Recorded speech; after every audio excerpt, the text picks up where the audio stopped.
बिस्मिल्लाहिर्रहमानिर्रहीम। अस्सलाम वालेकुम students, welcome back to my YouTube channel glow to success.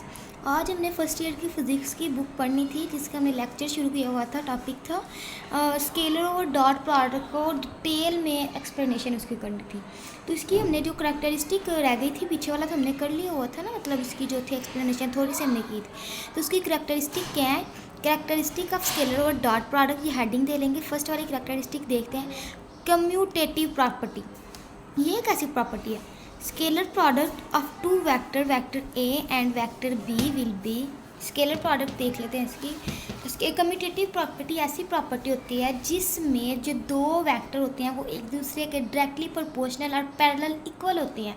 तो ये देखें, हमने पढ़ा था ना यहाँ पे A dot B is equal to B A cos theta. तो हम इसे ये भी तो लिख सकते हैं ना कि a vector A dot vector B is equal to vector b dot vector a, और a B cos theta is equal to B A cos theta. चूँकि वेक्टर ए डॉट वेक्टर बी इक्वल होता है ना ए बी कॉस थीटा पे।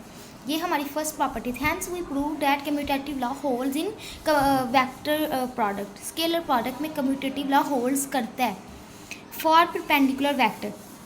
Perpendicular basically 90 के angle, जहाँ पे दो लाइन मिलकर 90 के एंगल बनाए वो परपेंडिकुलर कहलाता है। तो यहाँ पे क्या है, ये देखें, वेक्टर ए हमने लिया, वेक्टर बी लिया, और यहाँ पे ये देखें 90 का एंगल बनना था। हम क्या लिखेंगे, for two perpendicular vectors theta is equal to 90। यहाँ हमने थोड़ी सी रेफरेंस भी ऐड कर लेंगे, थीटा इज इक्वल टू 90। अब हम देखते हैं ए डॉट बी जो वेक्टर ए डॉट वेक्टर बी इक्वल होता है ए बी कॉस थीटा थे। इस साइड वाले तो हम ऐसे लिखते हैं। अब कॉस को वैसे ही लिखेंगे, लेकिन कॉस थीटा जो है वो 90 का है, और कॉस थीटा जब हम कैलकुलेटर पे करते हैं तो ये इक्वल होता है 0 के। यहाँ हमारे पास क्या आ गया, ए बी को जब 0 से किसी भी चीज़ को मल्टीप्लाई करें, चाहे हम बिलियन में वैल्यू को मल्टीप्लाई करें 0 से, तो 0 जो है 0 ही रहता है। तो ये हमारे पास परपेंडिकुलर वेक्टर में आई डॉट आई, जे डॉट जे, के डॉट के, ये देखें I dot J is equal to 0, J dot K यहाँ पर राइट कर लेते हैं इज इक्वल टू 0। यानी कि यहाँ पे जो भी वैल्यू होंगी एज एमसीक्यूज ये इक्वल 0 होंगी इन परपेंडिकुलर वेक्टर। थर्ड वाली देख लेते हैं, characteristic for parallel vectors. The scale parallel vectors, मैंने आपको कल भी बताया था, ऐसे वेक्टर जिनकी डायरेक्शन और मैग्नीट्यूड दोनों सेम हो। लाइक दैट दो कार है और दोनों राइट डायरेक्शन को मूव कर रही है, तो ये हमारे पास पैरेलल होंगी। तो ये देखें, the scalar over dot product will be parallel as, कब ये पैरेलल होंगी, A dot B is equal to A B cos theta, A dot B cos theta जो है इज इक्वल टू, यहाँ पे पैरेलल में थीटा 0 के इक्वल होगा।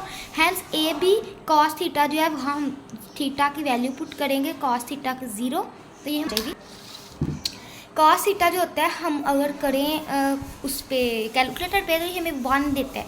तो A dot B vector is equal to A B cos theta, A dot B A B, A dot B हमारे पास ए बी आ जाता है, यानी magnitude of vector A and vector B is equal to A B.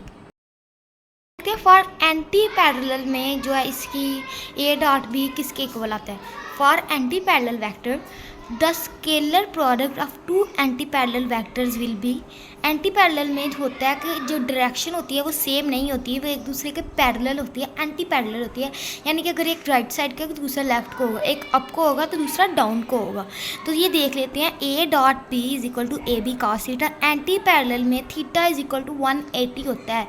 तो ये हमारे पास क्या आ जाएगा, A dot B is equal to -1। जब हम कॉस थीटा कॉस 180 लिखेंगे तो जो कैलकुलेटर पे ये -1 आएगा। तो ये हमारे पास क्या आ जाता है, vector A dot vector B is equal to minus A B. Hence I dot I is equal to -1 लिख लेगा, J dot J is equal to -1, यानी कि -1 इक्वल आ जाएगा।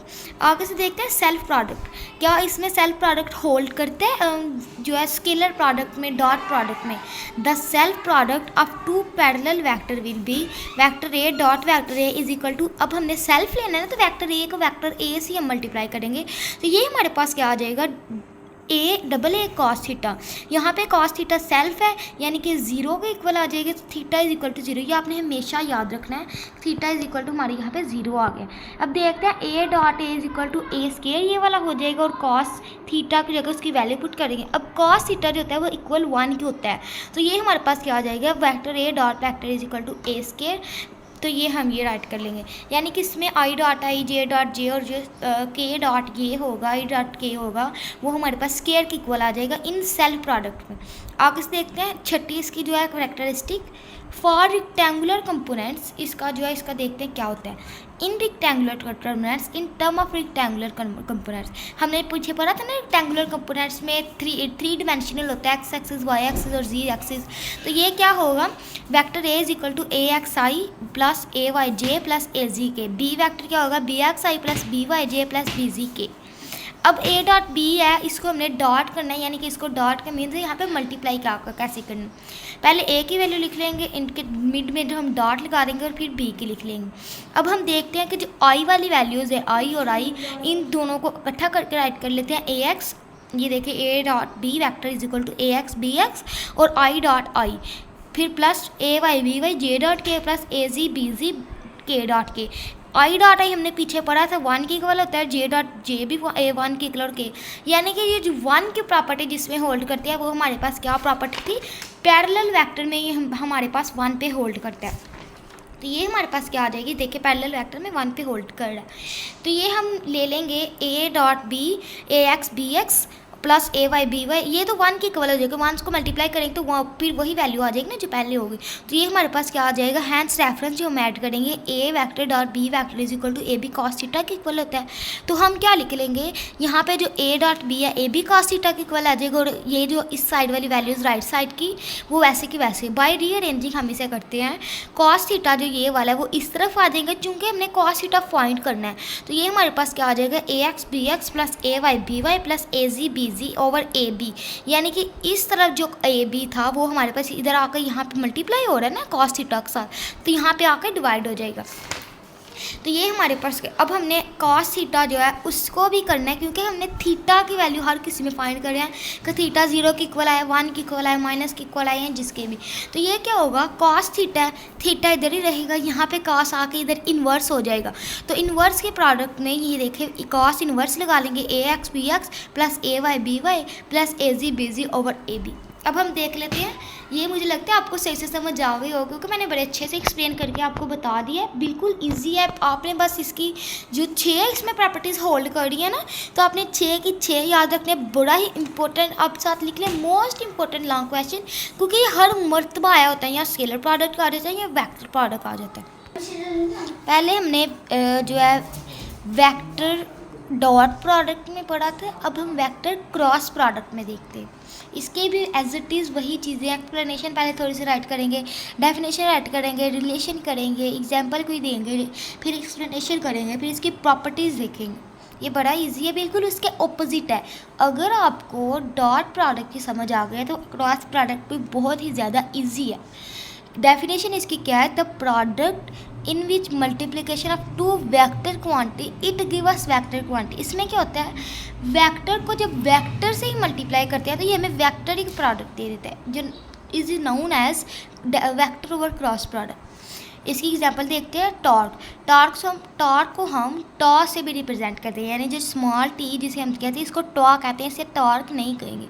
और वेक्टर और प्लस वेक्टर एफ, रिलेशन इसका क्या होगा, जिसे हम फार्मूला भी कहते हैं, वेक्टर ए क्रॉस वेक्टर बी। पीछे में हमने डॉट लगा रहे थे, यहाँ पे आप लोगों ने क्रॉस लगाना है। इस चीज़ का हमेशा आप लोगों ने ध्यान रखना है कि क्रॉस प्रोडक्ट में क्रॉस लगेगा, और वहाँ पे A B A dot cross A dot B जो है वो वेक्टर ए डॉट वेक्टर बी इक्वल होता था ए बी कॉस थीटा पे, यहाँ पे क्रॉस में साइन थीटा के इक्वल होगा। इसकी एक्सप्लेनेशन देख लेते हैं। राइट हैंड रूल इसके एक्सप्लेनेशन करेगा, एज इट इज़ वैसे ही ले लेंगे, एक्स एक्सिस लेंगे, वाई एक्सिस लेंगे, वेक्टर ए बनाएंगे और वेक्टर बी बनाएंगे। अब हम देखेंगे कि कोई भी चीज़ है अगर हम अपना थंब रखते हैं बिल्कुल as it is in this direction, तो ये इस डायरेक्शन में यानी कि गोल डायरेक्शन में ये होल्ड करता है। जैसा कि ये देखें, अगर यहाँ पे हम लोग देखते हैं कोई कंपोनेंट्स है वो यहाँ से शुरू हुआ है, तो उसकी हम क्या देखते हैं कि ये देखें, ये वो इस तरह से होल्ड करेगा और फिर ऐसे ऐसे जाता जाएगा और यहाँ पे आके ख़त्म हो जाएगा। तो यानी कि ये जो राइट हैंड रूल में हमारा जो हाथ है इस डायरेक्शन में रोटेट करता है, तो हम क्या कह लेंगे, वेक्टर ए ये होगा, वेक्टर बी। अब इनकी एक्सप्लेनेशन देखते हैं। राइट हैंड रूल हमने पहले भी पढ़ा हुआ है, 10 में आई थिंक सिलेबस में ये ना था। तो ये देखते हैं right hand rule, consider 2 vector, vector A and vector B, the cross product of 2 vector is written as बिल्कुल एज इट इज़ वैसे ही है। पहले आप लोगों ने अच्छे से डॉट प्रोडक्ट कर लेना ताकि आपको वेक्टर प्रोडक्ट की अच्छे से समझ आ जाए। तो ये अब हमने करना था grace the axis of rotation in right hand in such a way that curly finger shows the direction of rotation. Like that देखिए अब हमारा हैंड है इन दिस डायरेक्शन, जो हमारा थंब है वो डायरेक्शन को बताएगा और जो हमारी कर्ली फिंगर्स हैं इन ये जो डायरेक्शन होगी कर्ली फिंगर्स की, ये जो है डायरेक्शन ऑफ रोटेशन बताएंगे जिस डायरेक्शन में वो होंगी। हम अब जो हमारा थंब ये होगा और जो हमारी कर्ली फिंगर होगी वो इस डायरेक्शन में होगी। तो ये हमारे पास बन जाएगी, ये जो है वेक्टर प्रोडक्ट की क्रॉस प्रोडक्ट जो आएगा वो हो जाएगी। ठीक है, तो अब हम देखते हैं while the erect thumb represent the direction of a cross b, यानी a vector A cross vector b. अब मुझे लगता है आज के लिए इतना ही काफ़ी है, क्योंकि प्रॉपर्टीज़ हमने जिस तरह कल की थी जो है डॉट प्रोडक्ट की, इस तरह क्रॉस प्रोडक्ट की भी कल एक्सप्लेन करूँगी। उम्मीद करती हूँ आपको सही से समझ आ गई होगी। फ़ी मानुल्लाह, अल्लाह आपको अपने ईमान में रखे। मेरे चैनल को सब्सक्राइब कीजिएगा। ओके, अल्लाह हाफिज़।